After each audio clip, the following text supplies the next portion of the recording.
നമുക്കിന്ന് ഈ ടേബിൾ ഒന്ന് ഫില്ല് ചെയ്താലോ? ഇതിലെ ആദ്യത്തെ സിമ്പൽ എടുക്കാം, H11. ഇത് ഫില്ല് ചെയ്യാനായിട്ട് ഒരു 3 ഈസി സ്റ്റെപ്സ് ഉണ്ട്. സ്കിപ്പ് ചെയ്യാതെ കാണേ. ഫസ്റ്റ് സ്റ്റെപ്പ്, ഒരു ആറ്റത്തെ റെപ്രസെന്റ് ചെയ്യുമ്പോൾ അതിന്റെ ടോപ്പ് ലെഫ്റ്റിൽ കാണുന്നതാണ് അതിന്റെ മാസ് നമ്പർ, ബോട്ടം ലെഫ്റ്റിൽ കാണുന്നതാണ് അതിന്റെ atomic number.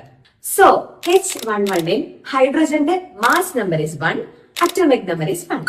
Second point, atomic നമ്പറും നമ്പർ ഓഫ് ഇലക്ട്രോൺസും നമ്പർ ഓഫ് പ്രോട്ടോൺസും സെയിം ആയിരിക്കും. സോ H11 അറ്റോമിക് നമ്പർ 1 അല്ലേ? സോ പ്രോട്ടോൺ നമ്പറും ഇലക്ട്രോൺ നമ്പറും ഇസ് 1. ഇനി നമ്പർ ഓഫ് ന്യൂട്രോൺസിനെ എങ്ങനെ കണ്ടുപിടിക്കാം?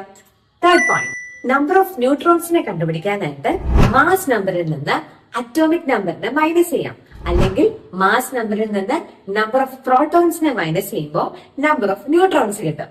സോ H11 നമ്പർ ഓഫ് ന്യൂട്രോൺസിനെ കണ്ടുപിടിക്കാനായിട്ട് mass number minus atomic number, അതായത് 1 മൈനസ് 1 ദാറ്റ് ഈസ് 0. സിമ്പിൾ അല്ലേ? ഇതുപോലെ ലിഥിയത്തിന്റെ നമ്പർ ഓഫ് ഇലക്ട്രോൺസും പ്രോട്ടോൺസും ന്യൂട്രോൺസും അറ്റോമിക് നമ്പറും മാസ് നമ്പറും ഒന്ന് കമന്റ് ചെയ്യാം. ഇതുപോലുള്ള കൂടുതൽ വീഡിയോസിനായി സ്റ്റഡി മേക്ക് ചാനൽ ഫോളോ ചെയ്യൂ. സ്കൂൾ ഗൈഡുകളെ പറ്റി കൂടുതൽ അറിയാൻ സ്ക്രീനിൽ കാണുന്ന നമ്പറിൽ വിളിക്കൂ.